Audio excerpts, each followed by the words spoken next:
Hi, everybody. Welcome back to Hoot. When we left off, we have quite the scene at the Mother Paula's groundbreaking ceremony. We have Mullet Fingers, who's buried himself up to his neck in the ground, threatening to have to bulldozer him in order to bulldozer the owls. He also is threatening to unleash a bucket of cottonmouth moccasins, are actually rubber snakes. Officer Delinko went over to check the validity of the snakes and then lied and said, "Yep, kids for real. If I were you, I'd negotiate." So maybe he's on their side after all. Ha! I don't negotiate with juvenile delinquents. With a snarl, Chuck Muckle snatched the gold-painted shovel from the Councilman Grady's hand and charged towards the bucket. "Don't!" hollered the boy in the owl hole, spitting the string. But the man from the Mother Paula's was unstoppable. With a wild swing of the shovel, he knocked over the bucket and commenced flailing and hacking at the snakes in a blind, slobbering fury. He didn't stop until they were in pieces. Little rubber pieces. Exhausted, Chuck Muckle leaned over and squinted at the mutilated toy snakes. His expression reflected both disbelief and humiliation. "What in the world?" he wheezed. During the violent attack on the cottonmouths, the crowd had oohed and awed, and now the only sounds to be heard were the click, click, click of the news photographer cameras and the panting of the Mother Paula's vice president. "Hey, them snakes are fake," Curly piped up. "They ain't even real." Roy leaned towards Beatrice and whispered, "Another Einstein." Chuck Muckle pivoted in slow motion. Ominously, he pointed the blade of the shovel at the boy in the owl burrow. "You," he bellowed, stalking forward. Roy jumped in front of him. "Get out of my way, kid," Chuck Muckle said. "I don't have any time for any of your nonsense. Move it now." It was clear that the Mother Paula's big shot had totally lost his cool and possibly his marbles. "What are you doing?" Roy asked, knowing he probably wouldn't get a calm, patient answer. "I said get out of my way. I'm going to dig that little twerp out of the ground myself." Beatrice Leap darted forward and stood next to Roy, taking his right hand. An anxious murmur swept through the crowd. "Oh, that's real cute, just like Romeo and Juliet," Chuck Muckle taunted. He dropped his voice and said, "Game over, kiddies. On the count of 3, I'm going to start using this shovel. Or better yet, why don't I get Buddy over there to crank up the bulldozer?" The foreman scowled. "I thought you said I was fired." Out of nowhere, somebody grabbed Roy's left hand. It was Garrett, his skateboard tucked under one arm. 3 of his skateboarding homies were lined up beside him. "What are you guys doing?" Roy said. "Skipping school," Garrett replied merrily. "But dude, this looks way more fun."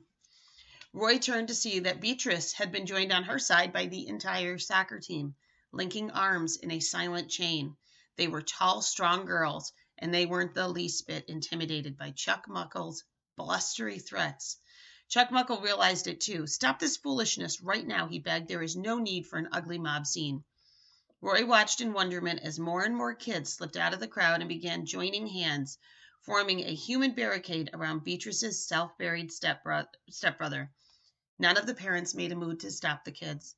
The TV cameras announced that the demonstration was being broadcast live on the noon news, while the photographer from the paper swooped in for a close-up of Mr. Muckle, looking drained, defeated, and suddenly very old.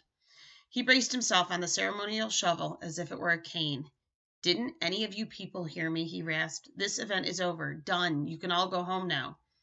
The mayor, Councilman Grandy, and the man from the Chamber of Commerce stealthily retreated to their limousine, while Leroy Brannett plodded off to his trailer in search of a cold beer.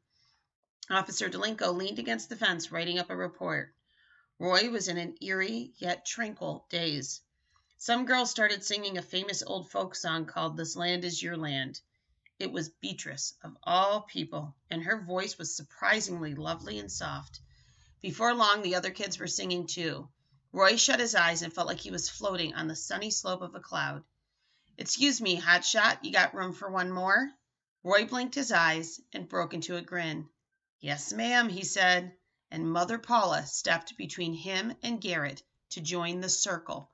Her voice was gravelly, but boy, she could carry a tune just fine. The demonstration went on for another hour. 2 other TV crews showed up, along with a couple of extra Coconut Cove police cruisers summoned by Officer Delinko. Chuck Muckle exhorted the newly arrived lawmen to arrest the protesters for trespassing, truancy, and disturbing the peace. The suggestion was firmly rejected, a sergeant informing Mr. Muckle that handcuffing a bunch of middle school kids would not be good for the public safety department's image. The situation remained fairly stable until the flamboyant arrival of Lana Leap, who spotted her son on the TV news. She was dressed up like she had been invited to a party, and she wasn't the least bit shy about sticking her nose in front of the camera. Roy overheard her tell a reporter how proud she was of her boy, risking his freedom to help poor helpless owls. "He is my little brave champion," Lana crowed obnoxiously. With a phony squeal of affection, she charged towards the wall of humanity that encircled her son. Beatrice ordered everyone to lock arms, blocking Lana's path.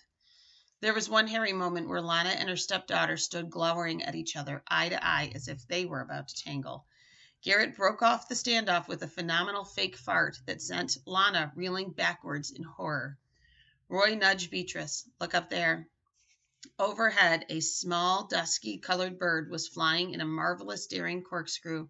Roy and Beatrice watched in delight as it banked lower and lower, finishing with a radical dive towards the burrow at the center of the circle. Everybody whirled to see where the bird had landed, and then all of a sudden the singing stopped.